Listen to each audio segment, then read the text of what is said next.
الحمد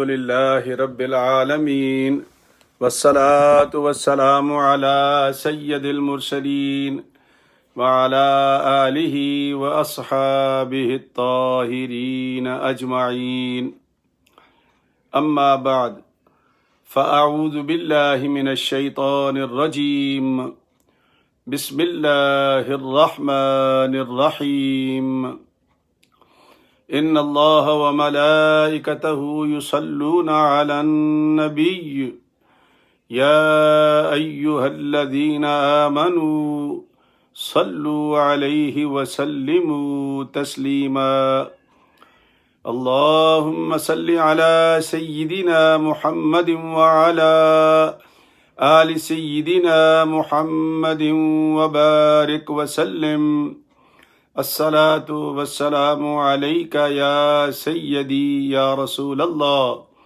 وعلى آلك وأصحابك يا حبيب الله الصلاة والسلام عليك يا سيدي يا رحمة للعالمين وعلى آلك وأصحابك يا شفيع المذنبين انتہائی واجب الاحترام دوستوں، بھائیوں، عزیز بچوں، بہنوں اور بیٹیوں، السلام علیکم ورحمۃ اللہ وبرکاتہ۔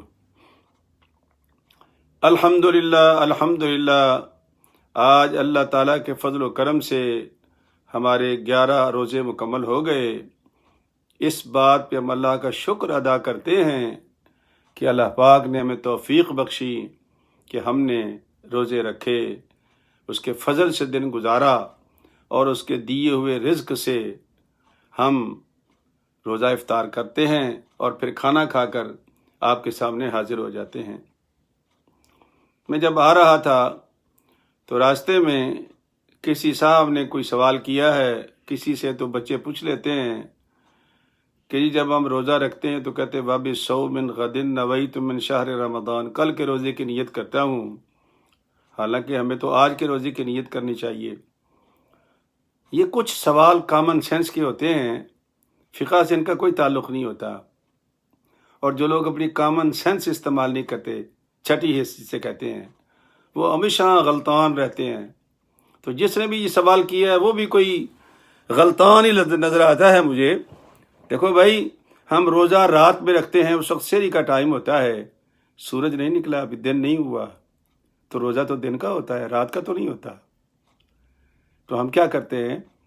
روٹی سحری کو کھاتے ہیں، لیکن روزہ دن کا رکھتے ہیں، تو لہٰذا جب سورج طلوع ہوگا تو دن نکلے گا، جب دن نکلے گا تو وہ دن ہوگا۔ ہم تو رات میں روزہ رکھ رہے ہیں، چونکہ اگر نہ بھی ہم کھائیں تو بھی روزہ رکھ سکتے ہیں، رات کو عشاء کے وقت نیت کر لیں تو بھی روزہ رکھ سکتے ہیں، آنکھ نہ کھلے نیت کر لیں روزہ پھر بھی ہو سکتا ہے۔ لیکن جب ہم یہ کہتے ہیں کہ میں نے کل کے روزے کی نیت رکھی، تو معنی کیا ہے کہ یا اللہ جب سورج طلوع ہوگا، دن نکلے گا، تو میں دن کا روزہ رکھ رہا ہوں، رات کا روزہ نہیں رکھ رہا۔ بات سمجھ آ رہی میری؟ تو یہ کامن سینس ہے۔ فقہ کیا ہے؟ کامن سینس ہے کہ اللہ اور اللہ کے رسول نے جو میں سمجھائی باتیں، اس میں سے دین کی بات کو نکالنا، اس کو فقہ کہتے ہیں۔ یہ سمجھنے والی باتیں ہوتی ہیں، لیکن یہ ان لوگوں کے لیے ہوتی ہیں جو عقل مند ہوتے ہیں، جو مکھی پہ مکھی مار کے یا جنہوں نے پیسے بنانے ہوتے ہیں، وہ تو اسے شوشے چھوڑیں گے آپ کے لیے، کبھی کوئی شوشہ چھوڑ دیں گے، کبھی کوئی چھوڑ دیں گے۔ کل ایک صاحب نے مجھے کہا کہ وَمَا أَرْسَلْنَا مِن رَّسُولٍ إِلَّا بِلِسَانِ قَوْمِهِ، یہ محمد الرسول تو ہمارے نبی تھے ہی نہیں، چونکہ اللہ کہتا ہے کہ جس قوم میں نبی بھیجتے اس کی زبان میں بھیجتے ہیں، تو ہمارے نبی کو تو اردو نہیں آتی تھی۔ یہ سوال ہے، ان کو سوال کہتے ہیں ہم لوگ، کامن سینس ہے۔ بہرحال اس لیے ہر سوال نہیں ہوا کرتا، اکثر میں کہا کرتا ہوں غور کیا کرو، خود غور کرو پہلے، اگر بات سمجھ میں نہ آئے تو پھر اپنے امام سے رابطہ کرو بجائے دائیں بائیں پوچھنے کے۔ آج کا جو سبق ہے ہمارا، اس میں جو میں نے جن آیات کا انتخاب کیا ہے، یہ سورہ ابراہیم ہے، 13واں سپارہ ہے، سورہ ابراہیم 13واں سپارہ ہے، اور سورت کا نمبر 14 ہے۔ 14 نمبر، یعنی سورت اب آگے بڑھ گئی، اس پارے پیچھے رہ گئے. 14 نمبر اور آیت ہے 39 اور 40، 2 آیات ہیں چھوٹی چھوٹی اور بڑی خوبصورت آیات ہیں. یقین کریں آپ، بڑا لطف آتا ہے. کاش ہم قرآن میں غور کرنے والے بن جائیں. بابا آدم، بابا ابراہیم، یہ 2 ہمارے بزرگ گزرے ہیں جن کو اللہ کے پاک پیغمبر نے بھی جب ان کو جنت کی سیر کرائی گئی تھی تو 2 بندوں کو باپ کہا نبی پاک نے، ایک ابی صالح حضرت آدم علیہ السلام کو اور ایک سیدنا ابراہیم علیہ السلام کو. بوڑھے ہو گئے تھے، بیوی بھی بوڑھی ہو گئی تھی، اولاد کوئی نہیں تھی. تو ایک دن اللہ کی بارگاہ میں ہاتھ اٹھا دیے، رب ہب لی من الصالحین، اے اللہ مجھے بھی اولاد دے دے نیک. اللہ تعالیٰ فرماتے ہیں کہ ٹھیک ہے ہم دیں گے تجھے. بڑا لمبا واقعہ یہ پیچھے گزر چکا ہی ہے. حضرت بی بی سارہ بھی پریشان ہو گئیں، انا آج تو ہادہ بالی شیخا، میں بوڑھی ہو گئی ہوں، میاں میرا بڈھا ہو گیا ہے، اب اولاد کہاں سے آئے گی. تو یہ ساری باتیں ہو چکی ہیں پیچھے. اللہ نے 2 بیٹے دیے، ایک کا نام اسماعیل ہے علیہ السلام اور ایک کا نام اسحاق علیہ السلام ہے. یہ دونوں بیٹے تھے آپ کے. اسحاق علیہ السلام بی بی سارہ سے تھے اور اسماعیل علیہ السلام بی بی ہاجرہ سے تھے. دونوں کو اللہ پاک نے مختلف جگہ پر بسا دیا اور خود چھوڑ کے آئے حضرت ابراہیم علیہ السلام. اب وہ شکر ادا کر رہے ہیں کس کا؟ اللہ پاک کا. کہتے ہیں یہ 39 نمبر آیتیں اور 40 2 آیتیں ہیں. الحمدللہ الذی وہب لی علی الکبر اسماعیل و اسحاق ان ربی لسمیع الدعاء. اے اللہ تیرا شکر ادا کرتا ہوں، تمام تعریفیں تیری ہیں کہ جس مالک نے، جس خالق نے بڑھاپے میں مجھے اولاد دی، کہ جب ہم مایوس ہو چکے تھے، دنیاوی اسباب ختم ہو چکے تھے، یا اللہ تو نے پھر بھی مجھے اولاد دی. تیرا میں شکر ادا کرتا ہوں، تمام تعریفیں تیری ہیں اور بے شک تو ہی دعا سننے والا ہے. یہ خوبصورت نکتہ اللہ کے پاک پیغمبر نے بتایا کہ جب بھی مانگا کرو اپنے رب سے مانگا کرو. یقین کریں آپ رب سے مانگنا سیکھ جاؤ. یہ زبان کے وہابی نہ بنو، اندر کے وہابی بنو. کہ وہاب کا معنی ہوتا ہے بغیر کسی محنت کے دینے والا. اور جس بندے کے دل میں یہ عقیدہ بیٹھ جائے کہ میرا رب مجھے بے مانگے دیتا ہے، اس کو وہابی کہتے ہیں. یہ منہ والے وہابی نہیں ہیں. ان کا کام تو یہ ہے کہ بزرگوں کا انکار کر دو، یہ سرکار کے روزے پہ جانا، یہ سرکار کا روزہ بڑا شرک ہے اور فلاں ہے، یہ کام کرتے ہیں. چھوڑ دو ان کو. نہ، اندر سے وہابی بنو. اندر سے، دل کے اندر نہ پیر ہو، نہ مولوی ہو، نہ صوفی ہو، نہ پیسہ ہو، نہ دولت ہو، نہ عہدہ ہو. دل کے اندر کیا ہو؟ رب ہی رب ہو. اور جس نے اپنے رب کو اپنے دل میں بٹھا لیا، جس طرح خود سرکار نے فرمایا تھا قلوب المؤمنین عرش اللہ تعالی، مومن کا دل اللہ کا عرش ہے. بنا لو نا اللہ کا عرش دل کو، تو پھر دیکھو اللہ کس طرح سنتا ہے. یہ حضرت سیدنا ابراہیم علیہ السلام نے ہمیں تلقین فرمائی ہے، ان ربی لسمیع الدعاء، بے شک میرا ہی رب میری سنتا ہے اور آپ کی بھی سنے گا. کب؟ جب مانگو گے. جب دماغ میں ہوگا پیر صاحب کے پاس جاؤں گا، فلاں مولوی صاحب کے پاس جاؤں گا، فلاں نسخہ استعمال کروں گا، فلاں حکیم کے پاس جاؤں گا، تو میرے بھائی کرے گا تو حکیم ہی تمہارا کام. لیکن اپنے رب سے مانگ تو صحیح. پھر جہاں وہ بھیجے گا وہ آپ کو ایک چٹکی مٹی سے بھی شفا ہو جائے گی. کیا سمجھے نا؟ جب وہ دینے پہ آتا ہے نا، جب وہ کسی کی ڈیوٹی لگاتا ہے. سرکار کیا کیا کرتے تھے؟ یہی کام کرتے تھے. کسی کو مٹی اٹھا کے دے دی، کسی کو کچھ دے دیا، کسی کو کچھ دے دیا، شفا ہو گئی. اللہ تعالیٰ فرماتے ہیں کہ سیدنا ابراہیم علیہ السلام نے اگلی دعا مانگی، اور وہ دعا کیا ہے؟ رب اجعلنی مقیم الصلاۃ ومن ذریتی ربنا وتقبل دعاء ربنا اغفر لی ولوالدی وللمؤمنین یوم یقوم الحساب. صدق اللہ العظیم. اے اللہ مجھے نمازی بنا، مجھے. رب اجعلنی مقیم الصلاۃ. اور پھر کیا فرمایا؟ ومن ذریتی، یا اللہ میری اولاد کو بھی نمازی بنا. پتہ یہ کیوں کہا انہوں نے؟ میرے پاس اصل میں یہ وقت زیادہ نہیں ہوتا، وگرنہ میں آپ کو تھوڑا سا اور آیات کی طرف بھی لے جاؤں جو اس کی تشریح کرتی ہیں. چلو موقع پہ انشاءاللہ کرتا رہوں گا. وَمِن ذُرِّيَّتِ، میری اولاد کو بھی نمازی بنا. اب جب دعا مانگی پھر ربنا سے کی، وہاں اکیلا صیغہ ہے، رب اجعلنی، مجھے نمازی بنا، لوگوں کو نہیں، مجھے پہلے بنا، میری اولاد کو بنا. اب کہتے ہیں کہ ربنا، اے رب ہمارے. اب نہیں کہا، اب کہا ہمارے رب، ہماری دعاؤں کو قبول فرما. کون سی دعا؟ ربنا اغفر لی. پھر آپ نے کہا کہ میرے گناہ معاف کر، لوگوں کے نہیں. ہم لوگوں کی غلطیاں نکالتے ہیں، اپنی غلطی نہیں دیکھتے. اللہ کہتا ہے نا، دیکھ میرے بندے کی دعا دیکھ. رب جعلنی سے شروع کیا، پھر کہا ربنا اغفر لی، یا اللہ میرے گناہ معاف کر. اور پھر کیا کہا؟ وَلِوَالِدَيَّ، اور میرے ماں باپ کے گناہ بھی معاف فرما. کیوں بھائی؟ اور پھر کہا اللہ پاک نے وَلِلْمُؤْمِنِينَ يَوْمَ يَقُومُ الْحِسَابِ. یا اللہ جب قیامت کا دن ہوگا سارے مومن تیری بارگاہ میں حاضر ہوں گے. یا اللہ یہ درویش دعا کر رہا ہے، مومنوں کو اس نے سب کو معاف کر دینا. کیا خوبصورت دعا ہے. اللہ کے نبی نے جب پڑھا نا، یہ قرآن اترا تھا، تو سرکار نے پتہ کیا فرمایا؟ اس دعا کو نماز کا حصہ بنا لو. کیوں؟ میرے مصطفیٰ صلی اللہ علیہ وسلم فرمایا اذا مات الانسان انقطع عمله الا بثلاث، صدقۃ جاریۃ او علم ينتفع به او ولد صالح يدعو له. سرکار نے فرمایا جب بندہ مر جاتا ہے نا، سارے عمل منقطع ہو جاتے ہیں، کوئی باقی نہیں رہتا. 3 نہیں مرتے. سنو، کہتے یہ مر گیا مردود نہ فاتحہ. کون کہتا ہے بھائی؟ ہمارا تو رابطہ ہے، یہ میرا مالک کہہ رہا ہے. سرکار نے فرمایا سارے عمل منقطع، لیکن 3 عمل منقطع نہیں ہوتے. کون کون سے؟ صدقۃ جاریہ، آپ نے کوئی صدقہ جاریہ کر دیا. گاؤں میں گئے، قبرستان کی دیوار 4 دیواری نہیں تھی، یاد آ گیا یار میرا بچپن گزرا ہے، چل 4 دیواری بنا دو، نلکے لگوا دو، مسجد، گاؤں کی مسجد بنا دو، یہ صدقہ جاریہ ہے. کوئی دینی ادارہ قائم کر دو، یہ صدقہ جاریہ ہے. یا قرآن پڑھا تھا، دین کی باتیں پڑھی تھی، یا سائنس پڑھی تھی اور وہ آگے پڑھا کر گیا، لوگوں کو سائنسدان بنا کے گیا، عالم بنا کے گیا، مفتی بنا کے گیا.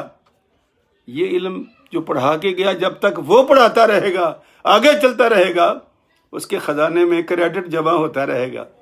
اور آخری بات جو سرکار نے فرمائی نا، ولد صالح یدعو لہ، اور وہ نیک اولاد جو ماں باپ کے مرنے کے بعد ماں باپ کے لیے دعا کرتی رہے، یہ نیکی کبھی ختم نہیں ہوگی. تو اللہ کے پاک پیغمبر نے کتنی خوبصورت بات بتائی.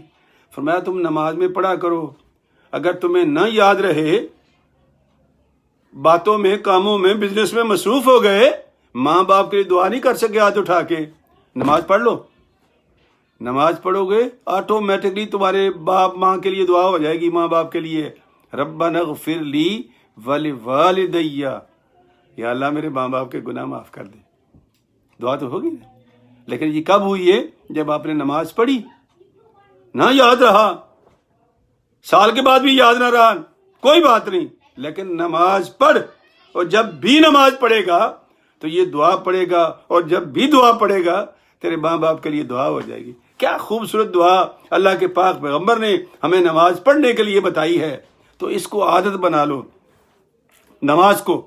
نماز پڑھنا بڑا مشکل کام ہے. اللہ فرماتا ہے کہ سب سے مشکل کام کیا ہے؟ نماز ہے. بڑی حیرت ہوتی ہے جب بعض بچوں سے کہتے اٹھو بیٹا نماز پڑھ لو. انکل میرے کپڑے خراب ہیں. پہلے ہم بچپن میں سنا کرتے تھے، خواتین یہ کہا کرتی تھی ہمارے کپڑے خراب ہیں، لیکن آج کل کے زمانے میں ہمارے بچوں کے بھی کپڑے خراب ہیں، اللہ معاف کرے.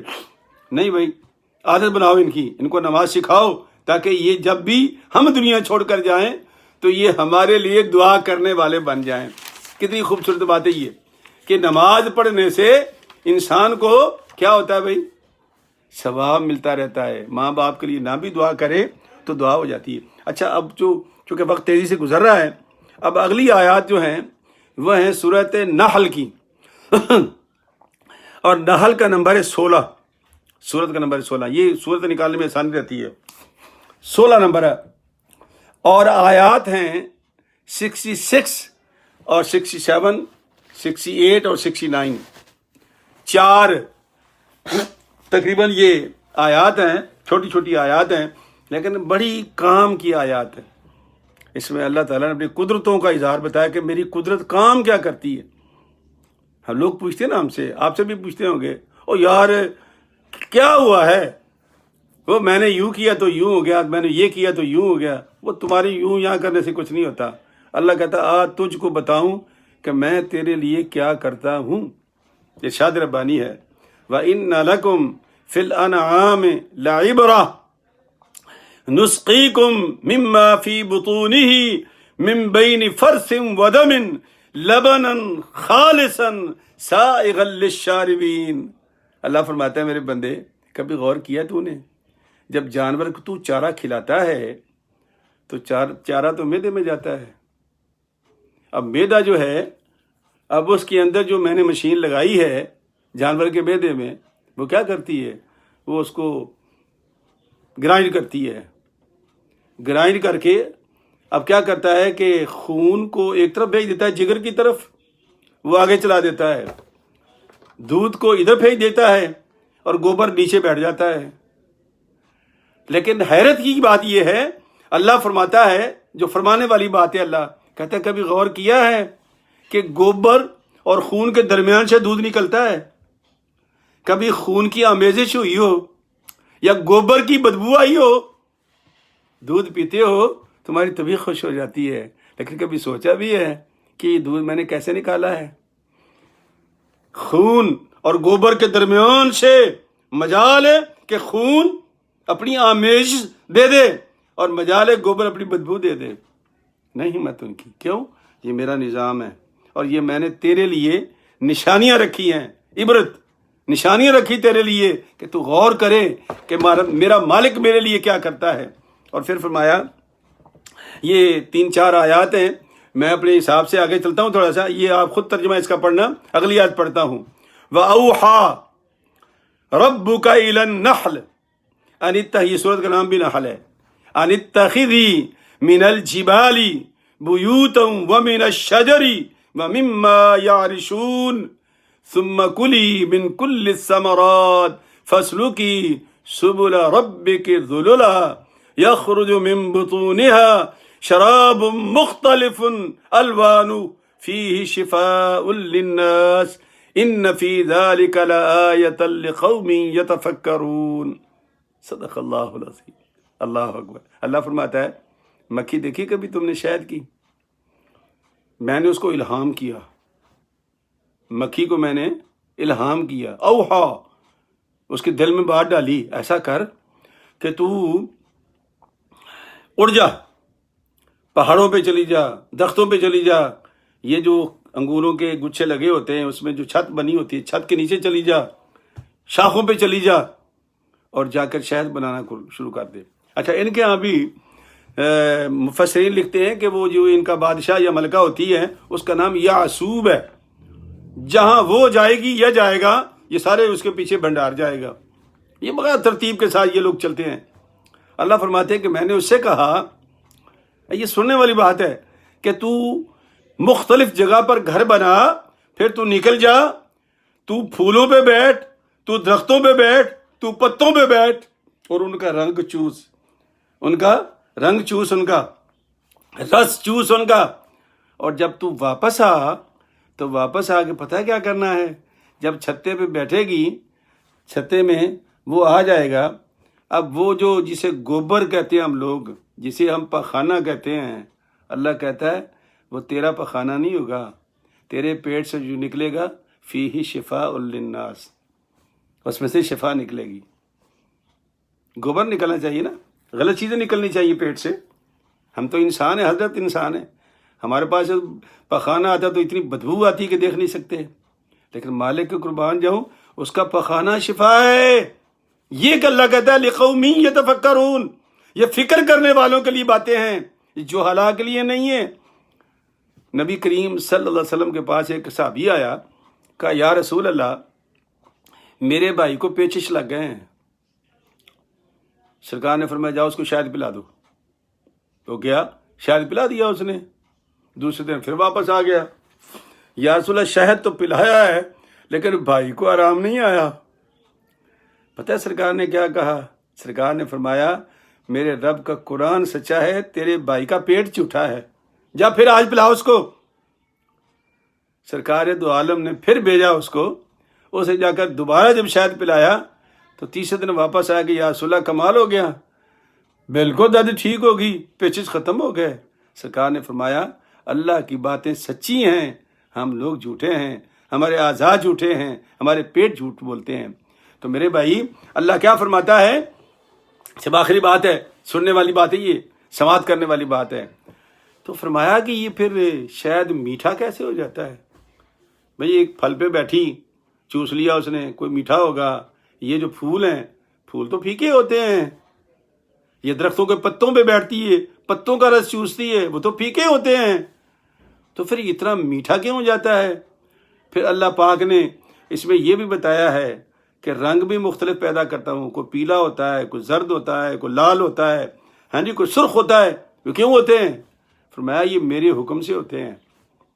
ہم کہتے ہیں یہ شاید جل یہ تھی، اس کا رنگ اور ہے. نہیں، اللہ کہتا ہے رنگ تو میں بناتا ہوں، اور اس کے مختلف رنگ ہیں، اس کے مختلف رنگ ہیں. تو پھر یہ میٹھا کیسے ہو جاتا ہے؟ تو فرمایا وہ جو یعصوب ہے، وہ جو لیڈر ہے، وہ کیا کرتے ہیں؟ اللہ فرماتے ہیں کہ اس کے دل میں ہم بات ڈالتے ہیں. وَأَوْحَىٰ رَبُّكَ إِلَى النَّحْلِ، ہم اس کے دل میں ایسا کر تو جب یہ شہد مکمل، چھتا مکمل ہو جائے تو میرے نبی پر درود پڑھ، یہ سارا چھتا میٹھا ہو جائے گا. اللہ اکبر. تو وہ کیا کرتی ہے؟ مکھیاں مل کے، چونکہ نبی تو سب کے ہیں نا.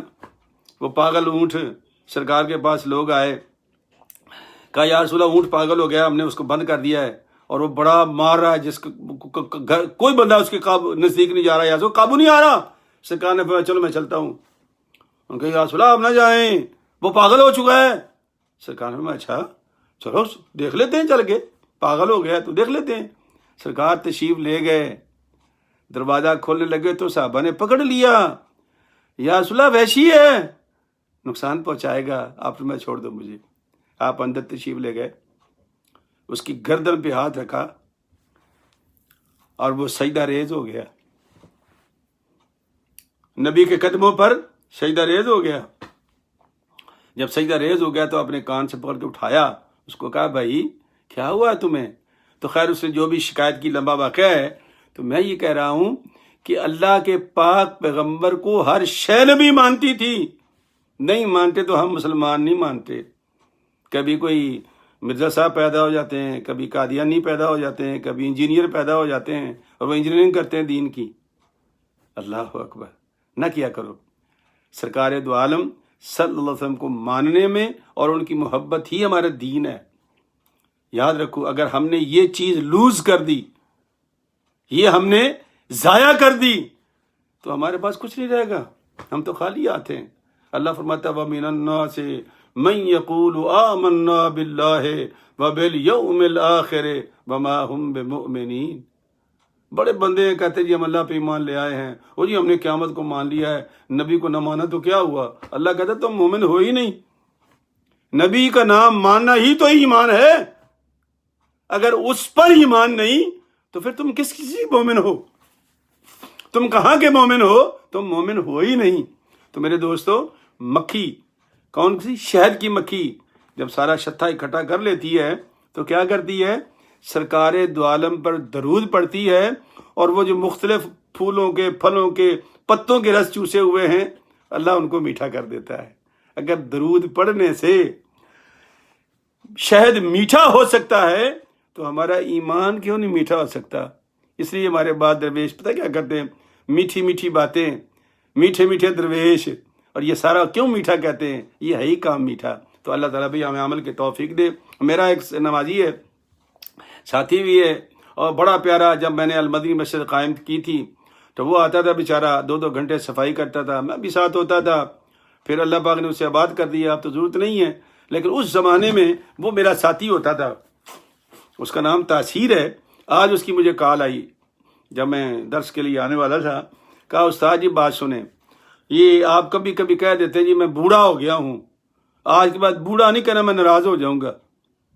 تو بھائی تاثیر میاں، ناراض نہیں ہونا. کہتا ہے جی کہ آپ بوڑھے ہوں گے جب آپ کی عمر 93 سال کی ہوگی. اچھا بھی اللہ تیری زبان مبارک کرے. میں انشاءاللہ آج کے بعد نہیں کہوں گا میں بوڑھا ہوں، میں یہی کہوں گا کہ بھئی تاثیر بھائی نے کہا تھا مفتی صاحب تم جوان ہو. اللہ تعالیٰ بھی سب کی جوانیاں قائم رکھے اور تاثیر کی زبان سے ہماری بھی جوانی قائم رکھے. آمین. وآخر دعوانا ان الحمد للہ رب العالمین.